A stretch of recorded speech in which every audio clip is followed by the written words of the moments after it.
আচ্ছা, যেটা বললাম, সো আজকে আমরা একটু লাস্ট যেহেতু ক্লাস, সেহেতু আমরা একটু নর্মালি এই যে ভার্চুয়াল অ্যাসিস্ট্যান্ট সম্পর্কে আমরা বলে দিই।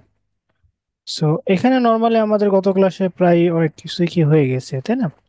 সো ভার্চুয়াল অ্যাসিস্ট্যান্ট কি, এটা আমরা যদি জানি যে, অর্থাৎ যে কাজটা একজন অ্যাসিস্ট্যান্ট, পার্সোনাল অ্যাসিস্ট্যান্ট বলেন অথবা কোম্পানির ম্যানেজাররা যে কাজগুলো করে।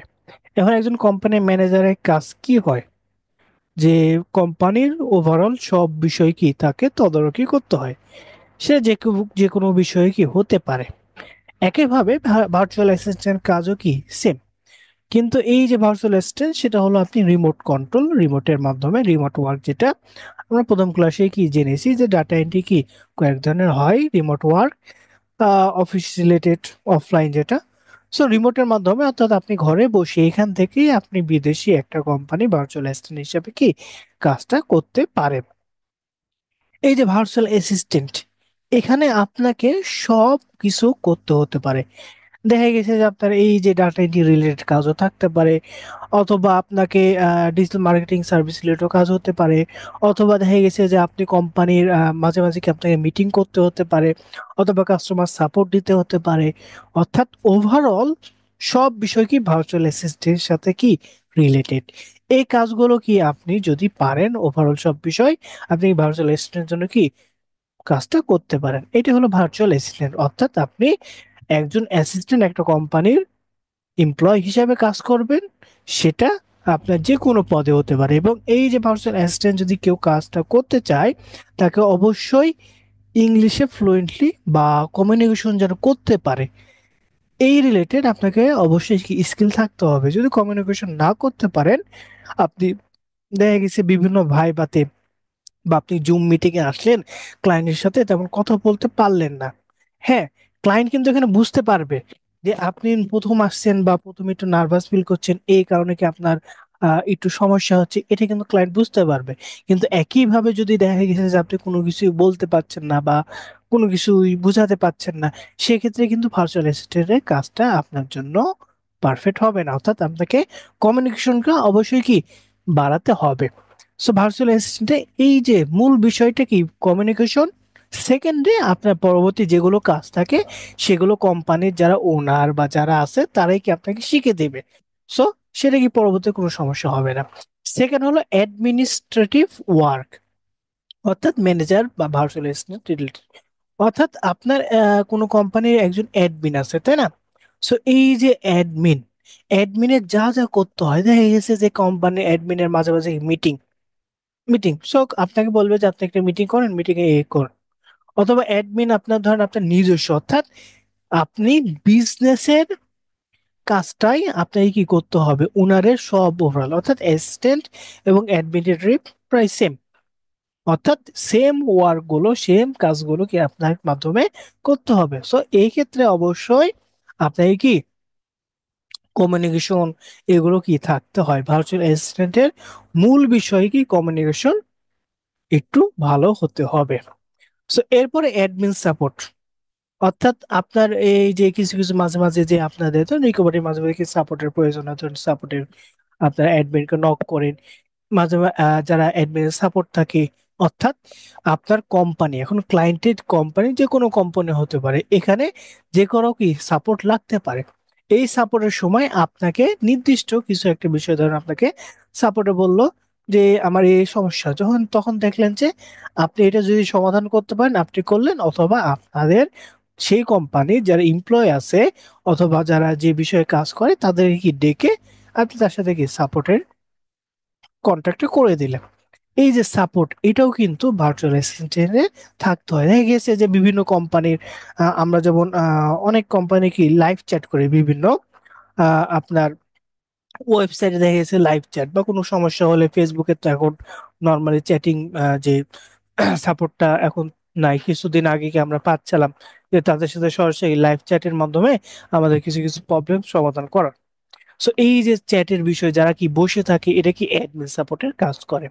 তারপর গুগল ক্যালেন্ডার, এই গুগল ক্যালেন্ডার, আপনি গুগল ক্যালেন্ডার যে নর্মালি আপনার শিডিউল করা, যে সামনের মাসের 10 তারিখে কোন মিটিং আছে, বা সামনের মাসের 10 তারিখে কি কি প্ল্যান করতে হবে, তারপর আপনার যে সামনের মাসে বা কালকে কি আছে রুটিন, এই যে অ্যাডমিনিস্ট্রেটর এই গুগল ক্যালেন্ডারের মাধ্যমে আপনাকে কি সেট আপ করে দেবে। সো এটাও কিন্তু আপনাকে কাজ করতে হবে। তারপর ইমেল হ্যান্ডেলিং। সো ইমেলটা আপনার কি, আমরা গত ক্লাসে ইমেল কিভাবে কালেক্ট করবে সেগুলোকে দেখেছি। এই যে ইমেল গুলো কালেক্ট করা, আপনি দেখা গেছে ভার্চুয়াল অ্যাসিস্ট্যান্ট যারা থাকে তারা কি করে, এই যে অনেক ফ্রিল্যান্সার কি ইমেল গুলো তাদেরকে ফাইন্ড করতে বলে, 5,000 10,000 এবার কি ইমেল গুলো ফাইন্ড করতে বলে, এই ইমেল গুলো কি সে কালেক্ট করে রাখে। তারপর ইমেল মার্কেটিং করে, এই যে ওভারঅল সব বিষয় কি গুলো কি সে কাজ করে থাকে, ইমেল হ্যান্ডেল গুলো কি করে থাকে। তারপর online data entry, offline data entry. Online data entry যেমন অনলাইন ডাটা এন্ট্রি আমরা কি বিভিন্ন লিড বা বিভিন্ন কোম্পানি ইনফরমেশন গুলো রিপোর্ট গুলো সে কি অনলাইন ভিত্তিক করে দিবে। সো অফলাইন, অফলাইন এটা নর্মালি আমাদের ভার্চুয়াল অ্যাসিস্ট্যান্ট কি আমরা এটা করতে পারি না। সো অফলাইনে ডাটা এন্ট্রি এটা হলো যখন আপনি কোনো কোম্পানিতে কাজ করবেন, তখন আপনার এই বিষয়গুলো কি অফলাইনের বিষয়গুলোকে আপনাকে হ্যান্ডেল করতে হতে পারে ভার্চুয়াল অ্যাসিস্ট্যান্ট আপনার, যখন আপনি এই পদে কি কোনো কাজ করবেন। সো এরপরে যদি আমরা আসি যে ইমেল ফাইন্ডিং, অনেক সময় আপনি ইমেল হ্যান্ডলিং করছেন, ঠিক আছে, কে কে আপনার যে কারা হলো আপনার ইমেল গুলো এই মেল করছে বা কি কি হচ্ছে, সো এই বিষয়গুলোকে আপনি দেখছেন। সো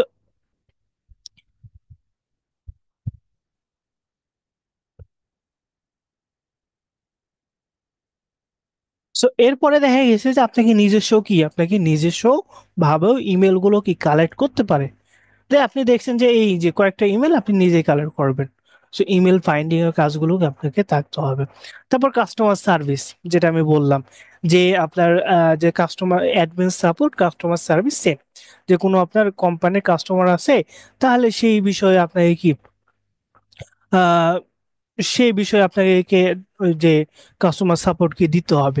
সো এই যে ওভারঅল বিষয়গুলো আপনাকে কি থাকতে হবে, কেননা আপনি যদি এই বিষয়গুলো সম্পর্কে আপনাকে কি ভার্চুয়াল অ্যাসিস্ট্যান্ট হিসেবে কাজ করছেন, অবশ্যই থাকতে হবে। তারপরে কোল্ড কল। কোল্ড কল মানে যে কোল্ড ইমেল সেন্ডিং যেটা বলা হয়, অথবা কোল্ড কল যেটা বলা হয়, যে আপনাকে কাস্টমার সাপোর্টে অনেক সময় বিভিন্ন ক্লায়েন্টের কাছে কি কোল্ড কল, অর্থাৎ মোবাইলে আমরা যেমন কল করি সেম ভাবে আপনাকে কি কল করতে হতে পারে। এটা যদি বাংলাদেশে হয় সেক্ষেত্রে আপনি ইজিলি কি বাংলা ভাষায় আপনি কি কমিউনিকেশন তো পারেন, কিন্তু যখন বাইরের দেশে হবে অবশ্যই আপনাকে ইংলিশ ল্যাঙ্গুয়েজটা কি বোঝা বা কমিউনিকেশন যেন কি একটু ভালো থাকে এটা জানতে হবে। সো ওভারঅল যেটা বুঝলাম আমরা ভার্চুয়াল অ্যাসিস্ট্যান্টের ক্ষেত্রে অবশ্যই আপনাকে কমিউনিকেশনটা মাস্ট বি আপনার কি থাকতে হবে।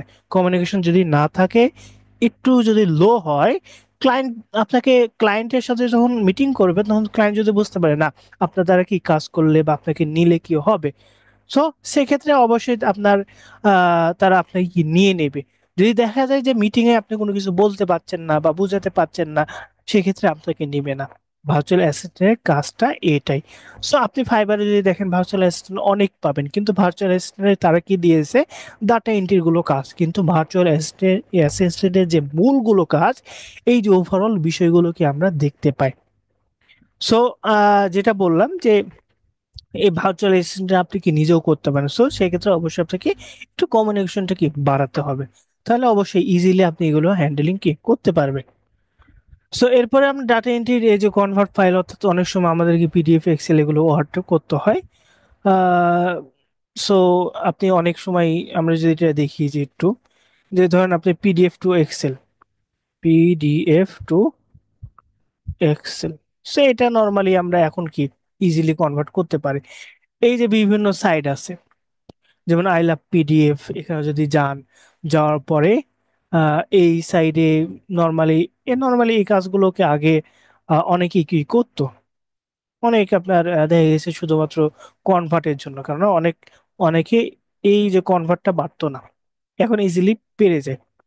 সো এই যে জেপিজি অর্থাৎ কোনো একটা ইমেজ আছে, সেই ইমেজটা পিডিএফ এ কনভার্ট করা, বা ওয়ার্ডে আছে ওয়ার্ড থেকে পিডিএফ করা, পাওয়ার পয়েন্টে আছে সেখানে পিডিএফ করা, অথবা আপনি যে এখানে অল পিডিএফ টুলস এই যে দেখেন স্লাইড করা পিডিএফ, অর্থাৎ দেখা গেছে যে আপনার 4-5টা পিডিএফ আছে আলাদা আলাদা।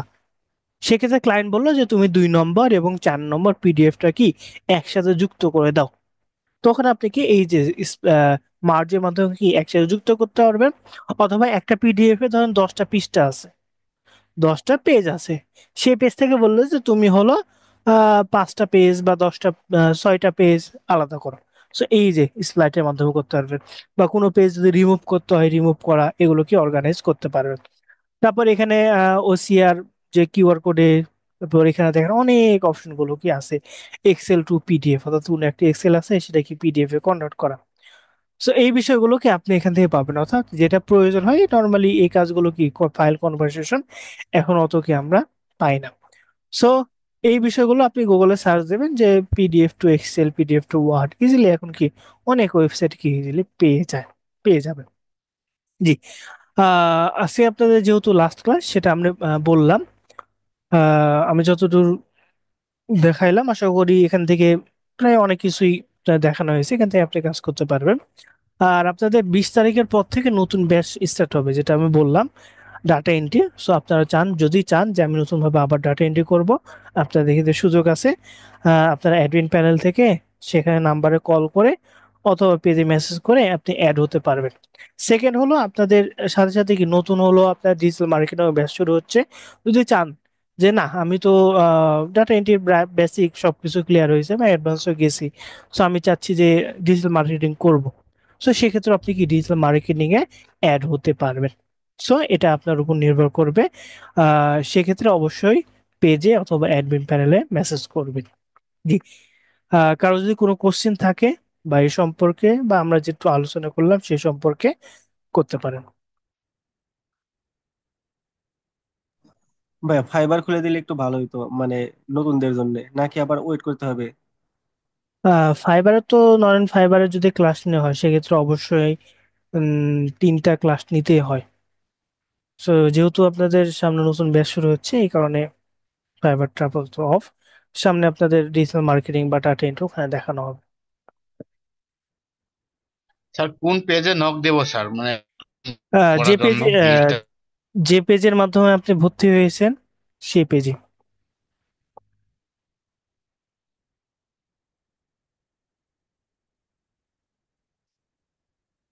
মেসেজ করবেন অথবা সেখানে নাম্বার দেওয়া আছে সে নাম্বারে কল করলেও হবে।